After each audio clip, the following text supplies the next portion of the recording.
दीपक देता है रोशनी फैलाने की प्रेरणा, फलदायी वृक्ष देता है देने की प्रेरणा, मधुबन देता है महकते रहने की प्रेरणा, महान व्यक्ति देते हैं जीवन जीने की प्रेरणा।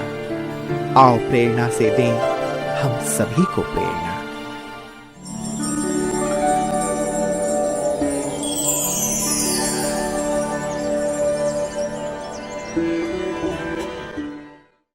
पानीपत हरियाणा राज्य की एक ऐतिहासिक एवं औद्योगिक नगरी है। सन 1526, 1556, 1761 में 3 महत्वपूर्ण युद्ध लड़े गए थे। ये तीनों युद्ध मुसलमान, अफगान एवं मराठों के बीच हुआ था। पानीपत हुड्डा कॉलोनी की ब्रह्मा कुमारी ईश्वरीय विश्वविद्यालय की मुख्य संचालिका है आदरणीय राजयोगिनी सुनीता दीदी जी। आपका जन्म 1973 में हरियाणा राज्य के पानीपत में ही हुआ। बचपन से आप आध्यात्मिकता एवं समाज सेवा में विशेष रुचि रखती रही। आप गंभीरता, सरलता, अथक और दृढ़ता आदि गुणों से भरपूर हैं। सत्य की खोज में आपको 1985 में ईश्वरीय ज्ञान की प्राप्ति हुई। आपने पहली बार 1986 में संस्था के मुख्यालय माउंट आबू में अव्यक्त बाप दादा से ईश्वरीय मिलन मनाया। परमात्मा से प्रेरणा प्राप्त कर 1990 से आपने अपना संपूर्ण जीवन ईश्वरीय सेवा में समर्पित कर दिया।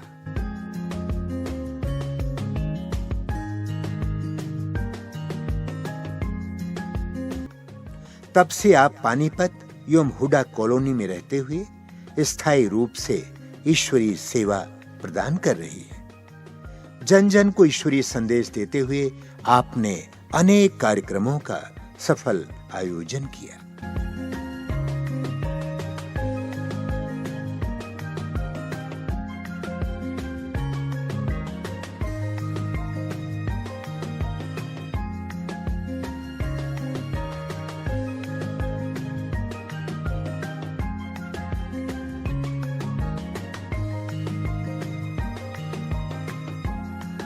उन्नीस 1998 में भव्य ओम शांति भवन का शिलान्यास आदरणीय दादी गुलजार जी के कर कमलों से हुआ और 2005 में परम आदरणीय दादी जानकी जी के द्वारा इसका उद्घाटन किया गया। वर्तमान समय दीदी जी के नेतृत्व में 1500 से भी अधिक विद्यार्थी ज्ञान योग से अपने जीवन को महान बना रहे हैं।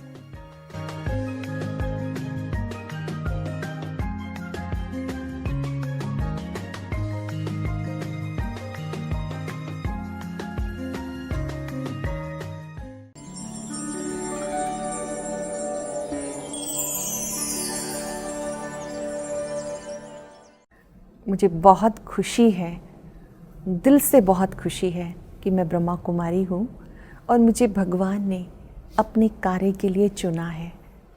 विश्व की करोड़ों आत्माओं में से भगवान की नज़र मुझ पे पड़ी और उसने मुझे अमूल्य हीरा बना दिया। मेरा जन्म पानीपत क्षेत्र में बहुत छोटे से स्थान पर हुआ। बाल्यकाल से ही मुझे सुंदर वातावरण मिला, सुखद वातावरण मिला।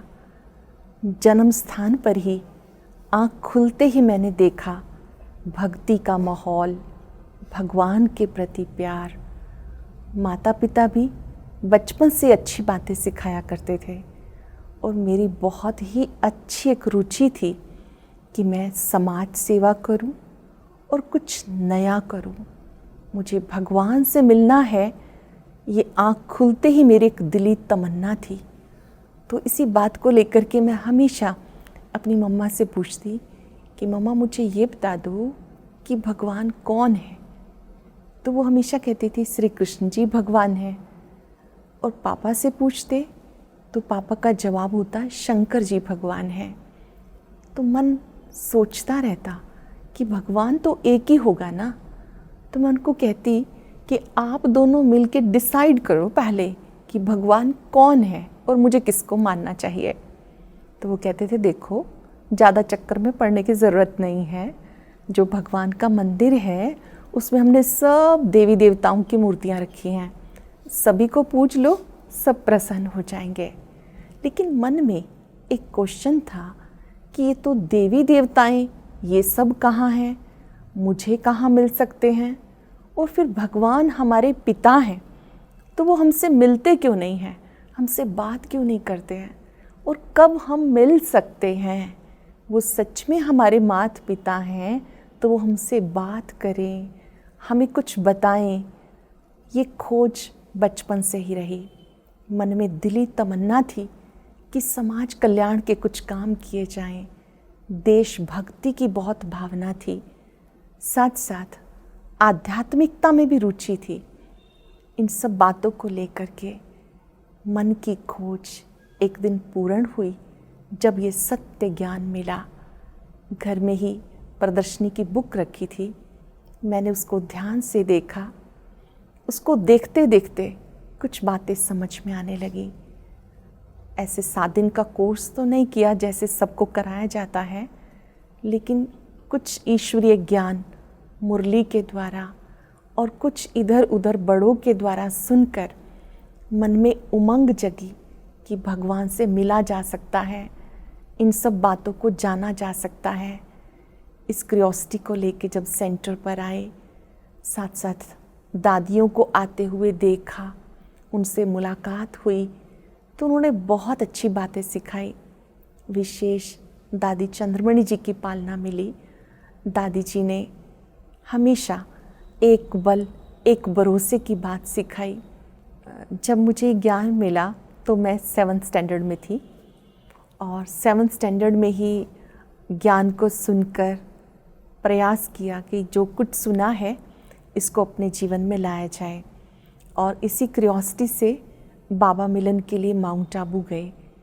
पहली बार जब बाबा से मिले तो बाबा सभी कुमारियों से बात कर रहे थे, और बड़े प्यार से बाबा ने दृष्टि देते हुए कहा, आप सब शिव शक्ति हो ना, कभी डरती तो नहीं हो, कभी डरना नहीं, माया किसी भी रूप में आए, बाप साथ है, माया जीत बनना। बहुत देर तक बाप दादा ने मुलाकात की, अपने हाथ से बाबा ने टोली खिलाई। वो दृश्य जब पहली बार बाबा मिले तो दिल को बहुत सुकून मिला, और वहीं से निर्णय किया कि बनना है तो ब्रह्मा कुमारी बनना है। उससे पूर्व ऐसा कभी सोचा नहीं था, लेकिन बाबा के सामने बैठकर पहली बार में ही ये पक्का निश्चय हुआ, कुछ भी हो जाए मुझे बाबा का बन के रहना है, संपूर्ण निश्चय बुद्धि बनना है। बाबा के सामने आते ही बाबा की दृष्टि में वो बल था कि हर असंभव कार्य संभव होने लगा। ईश्वरीय पढ़ाई और लौकिक पढ़ाई दोनों मैंने साथ साथ की। मुझे अंदर में रहता था कि मुझे लौकिक पढ़ाई में भी टॉप आना है और अलौकिक में भी। लौकिक पढ़ाई में भी मुझे था कि जब तक मैं क्लास में हूँ मुझे ही टॉपर बनना है, और उसी उमंग से उस पढ़ाई को भी पूरा किया। उस पढ़ाई में 7th स्टैंडर्ड से ज्ञान के साथ साथ दोनों पढ़ाई करते मैंने पोस्ट ग्रेजुएशन किया।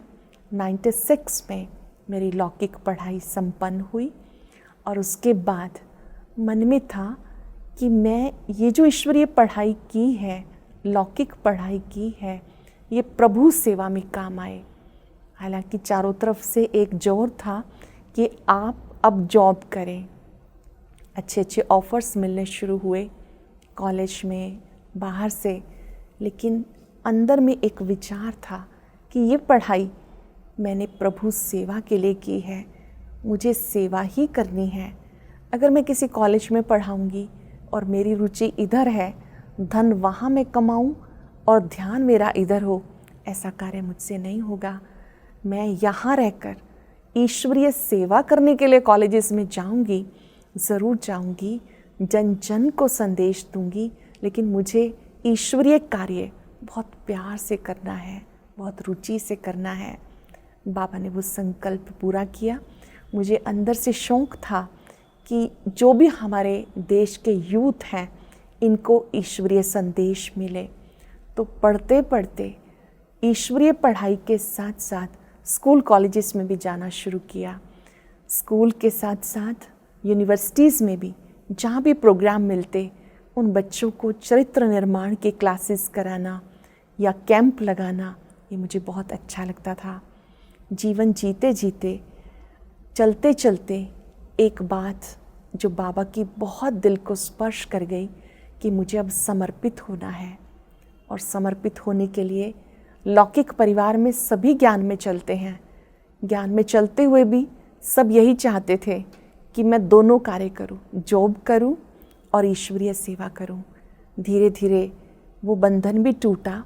सबने बहुत खुशी से सहयोग दिया और 98 में यहीं पर पानीपत में गुलजार दादी जी आए और समर्पण का प्रोग्राम हुआ। वो दृश्य कभी भूला नहीं जा सकता, जब बाप दादा ने स्वयं मेरा हाथ अपने हाथ में लिया और मुझे बिल्कुल निश्चिंत कर दिया। दादी जी का आना, दादी जी के द्वारा दी गई प्रेरणाएं आज भी कानों में गूंजती रहती हैं। दादी जी ने कहा कि आपको घर भी अच्छा मिला है, वर भी अच्छा मिला है, अब एक बाबा को दिल में बिठाना, किसी और को नहीं। गुलजार दादी के माध्यम से बाप दादा ने जो बातें कही वो दिल को छू गई। साथ साथ अन्य दादियों की भी पालना बहुत सुंदर मिली। मनोहर दादी जी ने यदा कदा मिलते हुए एक बात कही कि आपका चित्त सदा साफ रहना चाहिए, कोई भी बात हो जाए उसको जल्दी छोड़ दो। पक्का कर लिया। दादी जी ने अपने जीवन से सिखाया। जानकी दादी जी के पास गए, दादी जी की एक बात कि कोई भी बात हो जाए फुल स्टॉप लगाना सीखो। रात गई, बात गई। कोई भी बातें हैं, अगर आप उनको बार बार सोचते रहेंगे तो व्यर्थ का बोझ बढ़ जाएगा। ऐसे दादी जी से मिलते हुए मैंने पूछा कि दादी जी, आपके हिसाब से तीव्र पुरुषार्थ क्या है? तो दादी जी ने बहुत सुंदर बात कही कि कोई भी बातें हो जाएं, उसको जल्दी से जल्दी छोड़ दो, ये तीव्र पुरुषार्थ है। तो मुझे जानकी दादी जी के द्वारा कही गई ये बात सदा दिल में रहती है कि मुझे बातों को जल्दी से छोड़ देना है और चित्त को बहुत सरल रखना है। इसी तरह से अन्य सभी दादियों ने भी बहुत अच्छी पालना दी। अगर मैं याद करती हूँ दादी चंद्रमणि जी को, तो उन्होंने सादगी की बहुत स्पष्ट बात कही कि सादगी आपका सौंदर्य है और इसमें आपको कभी कोई हरा नहीं सकता। मैं चाहती हूँ जो कुछ दादियों ने कहा, एक एक बात का मैं स्वरूप बन जाऊँ। मैं बाबा को, दादियों को दिल से थैंक्स देती हूँ। उनकी मूरत सामने आते ही उनके कहे गए शब्द गूंजने लगते हैं। इतना ही नहीं, अव्यक्त बाप दादा के महावाक्य मुझे बहुत प्रिय हैं। जब भी कोई समस्या आती है तो मैं अव्यक्त मुरली का अध्ययन करती हूँ और उस मुरली के द्वारा हर बात का समाधान हो जाता है। बाबा की मुरली में जो जो बातें हैं, उन बातों को अच्छी तरह से डायरी में नोट करना, उनका चिंतन करना, रिवीजन करना, ये मेरा शौक़ है। मेरे मन में सर्वात्माओं के लिए एक भाव और भावना रहती है कि जो भी कोई आया है बाबा के घर में, उसको बाबा ने भेजा है, उसको खाली हाथ नहीं भेजना। 2 शब्द भी ज्ञान के सुनाकर भेजने हैं। टोली के साथ साथ बाबा द्वारा सुनाई गई मीठी बोली ज़रूर सुनानी है। भले वो रिक्शा चालक हो या कोई सफाई करने वाला हो, कोई भी हो, बॉटम टू टॉप कोई भी ईश्वर के घर में आया है तो उसको वो ईश्वरीय प्रसाद ज़रूर देना है। बाबा के साथ साथ मैंने अपनी दीदी से भी बहुत कुछ सीखा है। विशेष सरला दीदी से मैंने सरल चित्त रहना सीखा है। जब कभी मुझे कोई दिक्कत आती थी, एक बार मैंने पूछा दीदी से कि दीदी यहाँ पर तो ना सबके अलग अलग संस्कार हैं और बहुत दिक्कत होती है, कोई कुछ कहता है, कोई कुछ कहता है।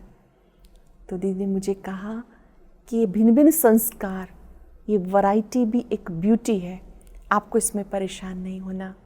मैंने कहा क्यों, यहाँ तो चाहे दूसरों का संस्कार हो जाए लेकिन चलते सबके संस्कार ही हैं। बात तो हंसी की थी, लेकिन उस दिन से मुझे वो संस्कार थ्योरी समझ में आ गई कि कुछ भी हो, भिन्न भिन्न संस्कार होते हुए भी हम सब एक बाबा के बच्चे हैं। हमें सबको समझ के चलना है। ये नहीं सोचना कि हम सबको सहन कर रहे हैं, बल्कि हम समझ के चल रहे हैं।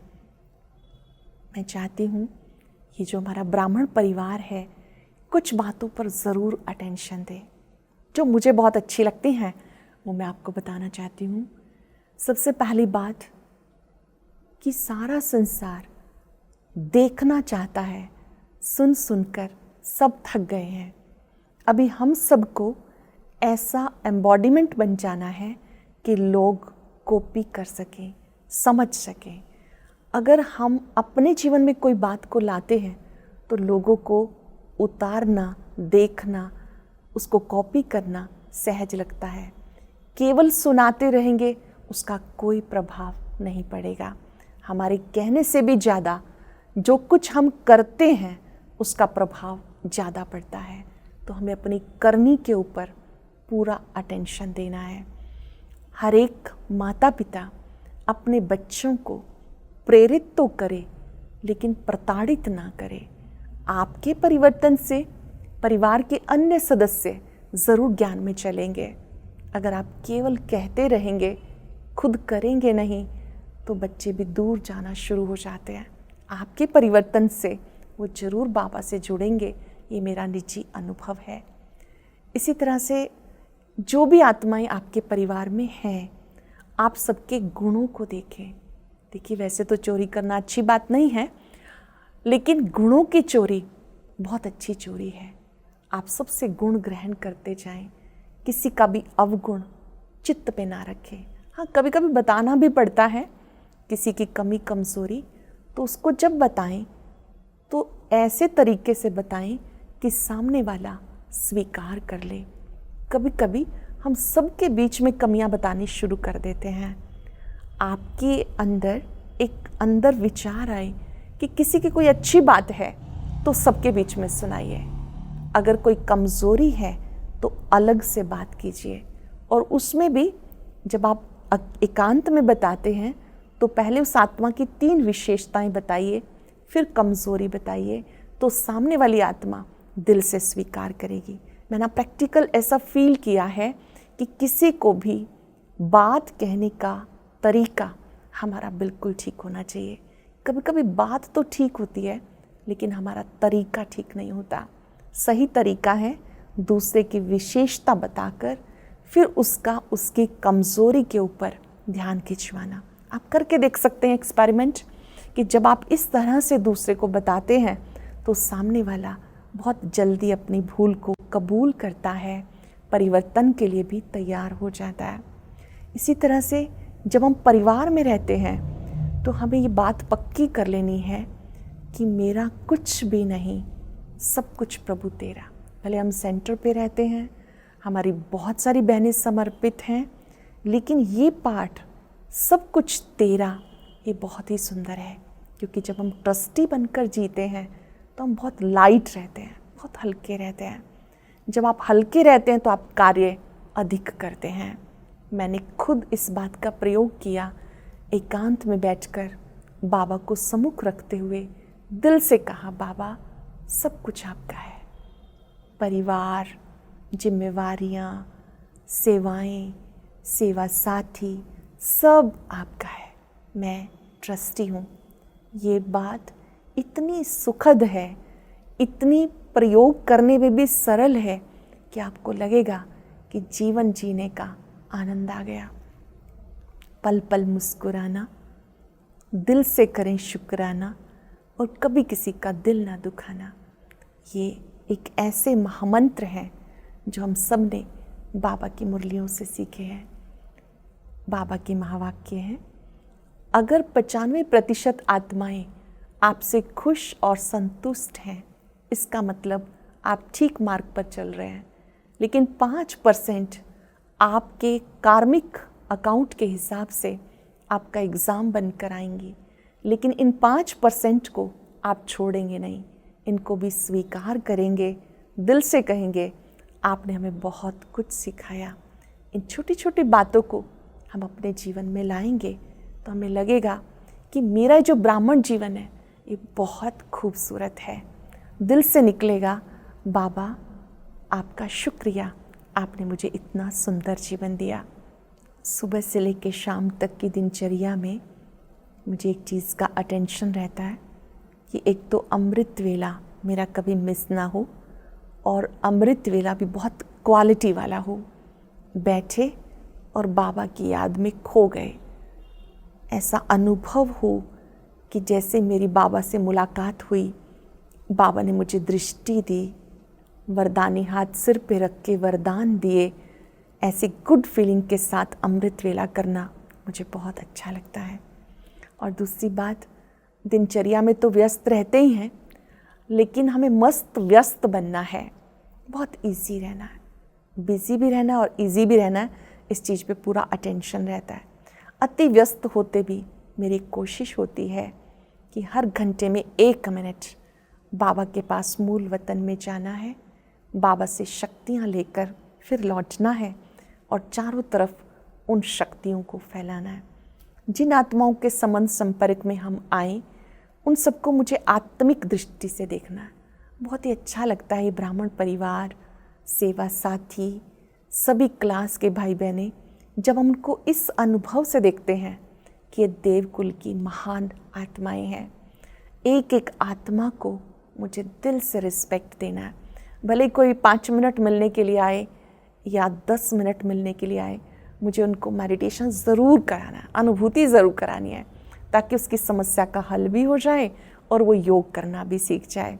ये मेरी दिनचर्या में एक विशेष बात रहती है कि दिन में मैंने अगर 10 व्यक्तियों से मुलाकात की तो मेडिटेशन ज़रूर करना भी है और कराना भी है, भले वो 1 मिनट का हो, 2 मिनट का हो।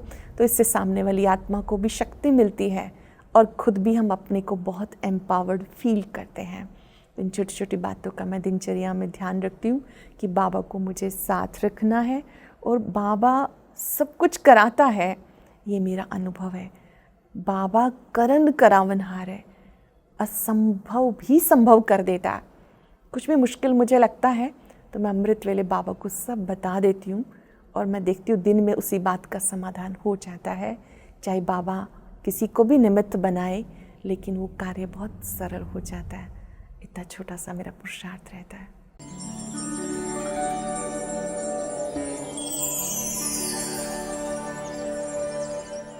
दीदी बड़ों का रिगार्ड रखते हैं, कभी भी बड़ों के आगे ना नहीं करते। बड़े चाहे कितना भी बड़ा कार्य दीदी को दे दे, लेकिन दीदी हमेशा मुस्कुराते हुए और हंसते हुए उस कार्य को सहज पार करते हैं।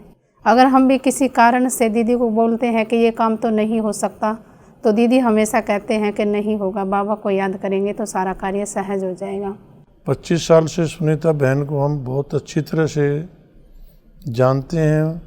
उनके गुणों का, उनकी पावर्स का, शक्तियों का, उनके कंट्रोलिंग सिस्टम का, तो उसके हिसाब से मैं यही अपने आप को 2-4 वर्ड बोल के ये कहूँगा कि वो हमारी एक किस्म से जैसे मम्मा की वासना आती है उस आत्मा के अंदर से। सुनीता दीदी में विशेषताएं देखी, एक उनका बड़ा दिल, दूसरा बड़ी सोच, और तीसरी विशेषता जो मुझे बहुत अच्छी लगी, संगठन को साथ लेकर के चलने की कला, और हर बहन के अंदर जो योग्यता है उस योग्यता को अच्छे तरीके से यूज़ करना। और सबसे अच्छी विशेषता जो हमारी संगठन में सफलता का आधार बनता जा रहा है, आदरणीय दीदी ने कभी भी किसी भी बहन की कमी को सबके बीच में ना बता करके उसको अलग से समझानी दी, और अलग से समझानी देने का परिणाम ये हुआ कि हर बहन के दिल के अंदर दीदी के लिए रिगार्ड बढ़ता गया। दीदी की एक बहुत बड़ी विशेषता कि जो भी आत्मा उनके संपर्क में आती है और उस आत्मा के अंदर जो भी गुण है, उस गुण को कार्य में लगाकर, सेवा में लगाकर उस आत्मा को आगे बढ़ाना, उसका भाग्य बनाना, उन्नति करना, ये दीदी का बहुत बड़ा गुण है। दीदी के अंदर ये भी गुण बहुत हैं कि वो कोई भी आते हैं उनको पहले चांस देती हैं। चांस देकर चांसलर बनना, ये दीदी की विशेषताओं में है। सुनीता दीदी ने मुझे एक बात कह रही थी किसी को कि जब भी हम ऊंची स्मृतियों से जीते हैं तो हमेशा हमारा जीवन ऊंचाइयों को छूता है। जब भी हम अपने से बड़ों को हम देखते हैं कि ये ब्रह्मा बाबा तो नहीं हैं, लेकिन जो भी हमारी निमित्त आत्मा है हम उसको ब्रह्मा बाबा समझ कर ही उसको सम्मान दे तो ब्रह्मा बाबा जैसी ही प्राप्तियां हमें होती हैं। तो मुझे उसी वक्त से अपनी दीदी के प्रति हमेशा मैंने कभी भी उनको सुनीता दीदी ना समझकर हमेशा ब्रह्मा बाबा समझा। आदरणीय दीदी एक ऐसी शिव साधिका हैं, एक ऐसी तपस साधिका हैं जिन्होंने शिव को अपना मीत बनाया है और शिव की ही प्रीत का गीत गाया है। जैसे बाबा सर्व गुणों में अनंत हैं, ऐसे आदरणीय दीदी भी अनेकानेक गुणों की खान हैं। सर्वप्रथम आदरणीय दीदी व्यवहार शास्त्र की धनी हैं। दीदी का जीवन हमें व्यवहार कला में संपन्न बनना सिखाता है। इन शॉर्ट मैं कह सकती हूँ कि दीदी is an epitome of behavioural ethology, मधुभाषी सरल स्वभावी। दीदी वाक कला के साथ साथ पाक कला में भी निपुण हैं।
तार तार है